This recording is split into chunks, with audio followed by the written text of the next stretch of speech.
Bonjour, aujourd'hui je vais vous présenter des figurines assez particulières et qui viennent d'un lointain passé.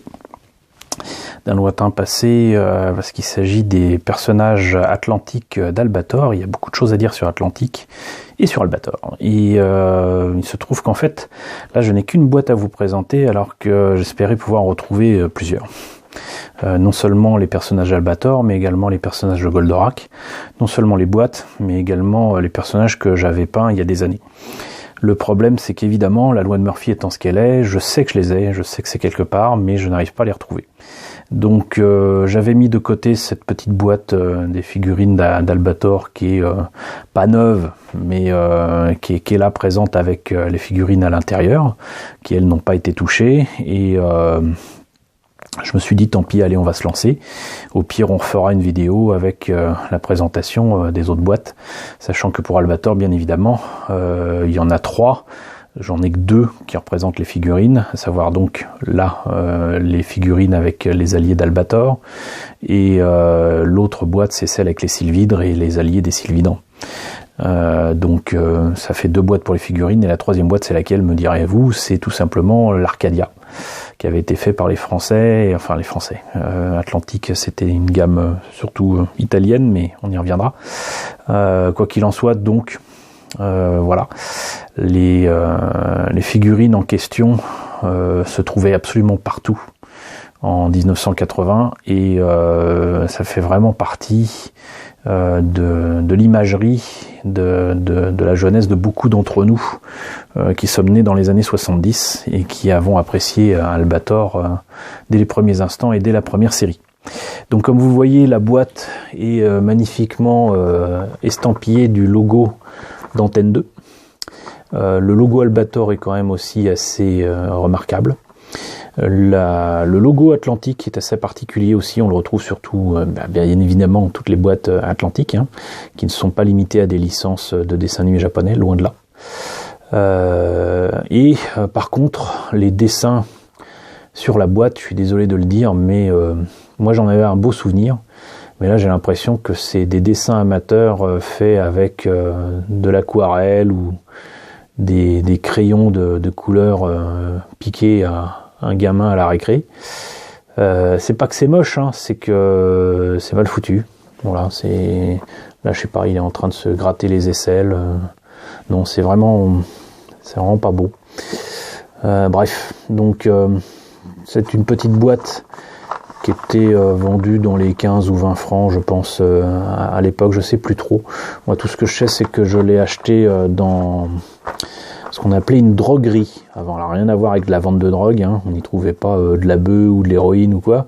Les drogueries, c'est tout simplement les lieux où on pouvait trouver beaucoup de choses, à commencer déjà par un petit coin pharmacie, mais surtout tout ce qu'il fallait pour le ménage, la maison, le jardin et un coin jouet.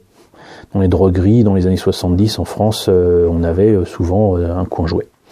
Voilà. Et donc là on voit bien que la boîte était vendue 7 francs 50. Et si je me trompe pas, 7 francs 50, logiquement, ça doit faire un tout petit peu plus d'1 euro. Voilà. Mais c'était un autre temps, ça c'était il y a quand même presque 40 balais. Donc on se calme sur les pseudo-débats sur le fait que le passage à l'euro a tout foutu, c'est complètement ridicule. On va peut-être finir quand même le tour de la boîte. Donc ce serait la boîte numéro 5, a priori. Beaucoup d'informations garanties par Claude Berthier. Claude Berthier, on y reviendra, mais c'est un nom important. Et on a là donc des petits dessins qui représentent les figurines qui sont à l'intérieur, et comme vous voyez donc, non, c'est peut-être 151, 152, 153. Bon, alors c'est la boîte 151 pour Albator, 152 pour les sylvidres et 153 pour l'Arcadia. Et il se trouve que l'Arcadia est quand même repris très certainement des dessins japonais, parce que là le dessin est juste magnifique. Autant Albator, on a l'impression qu'il se cache les roubignoles comme s'il était dans un match de foot. Autant il y a d'autres personnages qui sont quand même bien foutus. Par exemple, là, la tenue pour aller dans l'espace, elle est pas mal. Quelques précisions cependant. qui me semble intéressante, c'est que des détails des personnages prouvent qu'il ne s'agissait pas des designs terminés de la série telle qu'on la connaît. Déjà parce que le Docteur Zero se balade avec les pieds à l'air, ce qui n'est pas le cas dans la série, je crois pas. Qu'il a un chat dans la poche, alors je crois qu'effectivement il est accompagné par un chat, mais pas nécessairement tout le temps dans la poche. Et son design en fait se rapproche beaucoup plus d'un personnage qu'il y a dans Yamato que dans Albator. Donc je pense que c'était un précédent design qui n'était pas forcément celui terminé. Pareil pour Nausicaa qui a pas tous les détails qu'il faut au niveau des bottes. Donc voilà, mais il y a différents détails qui prouvent que de toute façon les documents pris pour faire ces figurines n'étaient pas forcément les bons documents. Voilà. Tout comme je disais tout à l'heure que les figurines étaient faites en Italie, c'est parce que par exemple la gamme de personnages de Goldorak de chez Atlantic, que je retrouverai un jour et que je vous présenterai, présente des personnages qui n'existent pas dans la série mais qui existent dans la BD italienne qui avait été traduite et publiée en France, notamment dans un bouquin absolument affreux qui s'appelait Téléguide, je crois, et des personnages humains qui étaient du côté de Vega, avec des tenues un peu ridicules, et ça explique aussi la raison pour laquelle on a un Goldorak chez Atlantic, mais aussi un Golgoth, et ce Golgoth n'existe pas dans la série pour la simple et bonne raison qu'en fait c'est un Golgoth qui a été inventé dans la BD de Mazinger en Italie, il me semble.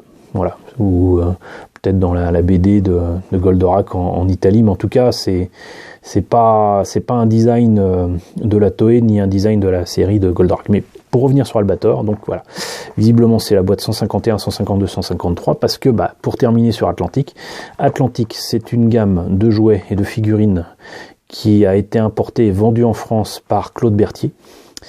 Claude Berthier est quelqu'un d'important puisqu'en fait il a dirigé avec son fils il y a quelque temps une boîte qui s'appelait Marina Productions, qui a fait pas mal de choses et de production, mais surtout de vente de droits au niveau télévisuel. Et son fils Thierry, si vous avez vu les émissions sur France 3 il y a 17 ans, qui s'appelait Génération Albator, en fait vous lui devez la production et le lancement de cette émission sur France 3. Et voilà, Claude et Thierry sont quand même des gens qui ont largement contribué à façonner les programmes jeunesse et les produits dérivés issus de ces programmes jeunesse en France de ces 40 dernières années. Voilà. Donc merci à eux. Et donc cette gamme Atlantic qui a été proposée en France par Claude Berthier comprenait énormément de figurines historiques, énormément de petits soldats en plastique, et notamment des figurines aussi en rapport avec l'Antiquité. Alors on avait les Grecs, on avait les Égyptiens, on avait les reconstitutions de batailles célèbres, on avait les cow-boys, on avait les Indiens, on avait quantité de choses. Alors par contre à une échelle différente de celle d'Albator, c'était plutôt du 1,72, là c'est plus proche du 1,48. Et pour la petite histoire, il paraît que les figurines historiques n'étaient pas toujours appréciées, puisque dans les figurines en question, il y avait notamment des petits soldats de la Seconde Guerre mondiale, et évidemment il y avait des Allemands et des nazis, et parmi les nazis, il y avait le chef suprême des nazis qui était Hitler, et quand les gens ont appris que Hitler se baladait dans des jouets pour mômes, c'est plutôt mal passé. Donc il a fallu les enlever, et normalement ça n'a jamais été vendu en France. Donc voilà pour la petite histoire d'Atlantic. Vous avez pu apprécier la boîte sous toutes ses coutures. Et qu'est-ce que ça donne à l'intérieur? Hop là. Et on a une grappe unique, avec les personnages en double dedans. C'est quand même assez étonnant, c'est-à-dire que peut-être que c'est fait pour faire des échanges, je ne sais pas, mais on a du coup 2 fois Albator avec sa cape, 2 fois l'astronaute, on va dire, Par contre, on n'a qu'une seule fois Ramis en civil. Par contre, on a Ramis en membre de l'équipage de l'Arcadia 2 fois. On a 2 fois Stelly. On n'a qu'une seule fois Alfred. Une seule fois la version, on va dire, espion. J'imagine c'est Nausicaa parce que c'est la seule femme de l'équipage. Ou peut-être, comment elle s'appelle, Mimée. Celle qui n'a pas de bouche et qui passe son temps à se saouler, mais elle n'est pas là. Nausicaa, elle est en 2 exemplaires, et le docteur n'est qu'en 1 exemplaire. J'avoue très sincèrement que je ne sais pas pourquoi il y a des personnages qui sont en double, et d'autres non. Par contre, on va essayer. Voilà. J'espère que vous pouvez apprécier ici toute la qualité de sculpture de l'époque. Il faut rappeler que ces trucs-là, c'était sculpté à la main et repris ensuite sur les moules comment on appelle ça, en négatif, quoi. Donc tout ce que vous voyez là, ça a été fait à la main et c'est tout petit. Et moi qui regarde à l'œil nu, je suis toujours épaté parce que on voit même, je sais pas si c'est visible, on voit même les paupières, quoi. C'est complètement incroyable. Alors évidemment, comme c'est dans un plastique un peu mou, faut pas compter sur les armes pour rester un peu droite. Mais bon. Toutes les figurines sont à l'avenant, c'est-à-dire que vraiment elles sont d'une qualité incroyable. Regardez-moi le visage d'Albator dans son scaphandre là. C'est juste magnifique. Regardez-moi ça.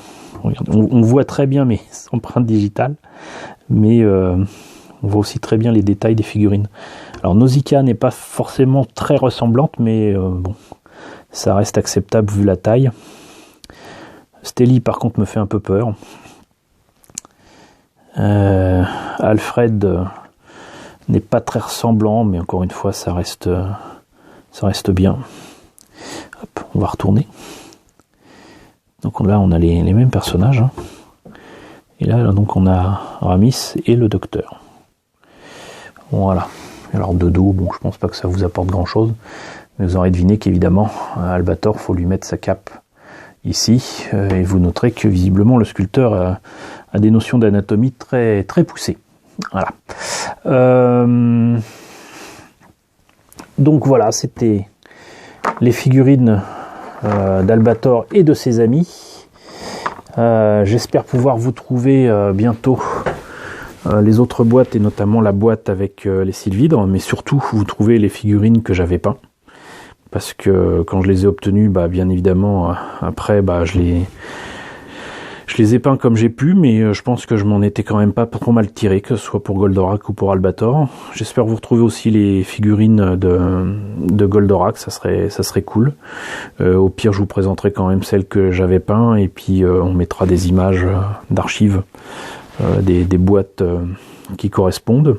Voilà, donc c'était le bon temps, c'était l'ancien temps où on avait des licences de fous en France et qu'on découvrait les choses. Moi j'étais tout jeune et il y avait des gens qui allaient devenir très importants pour ce marché de l'animation japonaise naissant, qui découvraient aussi ce marché, qui le développait. Donc il est important de connaître un petit peu tout ça, et puis de savoir un petit peu ce qu'il en retourne autour de ces objets. C'est pas venu en claquant des doigts, hein. Donc voilà, ces figurines existaient, elles étaient magnifiques, et si jamais vous avez l'occasion de tomber dessus et pour pas trop cher, franchement je vous les recommande. Malheureusement je crains que, vu leur ancienneté et vu leur rareté maintenant, il serait assez peu probable que vous le trouviez à 1 €. Mais sait-on jamais, vous pourriez peut-être trouver ça, pas en boîte, mais figurine par figurine, dans des vides-greniers, ça m'est arrivé assez souvent. Voilà, donc écoutez, j'espère que cette vidéo vous a plu, vous a intéressé. N'hésitez pas à me dire ce que vous en pensez dans la section commentaires, n'hésitez pas à partager la vidéo, n'hésitez pas à vous abonner si ce n'est pas déjà fait. Et je vous dis à très bientôt pour de nouvelles présentations de figurines.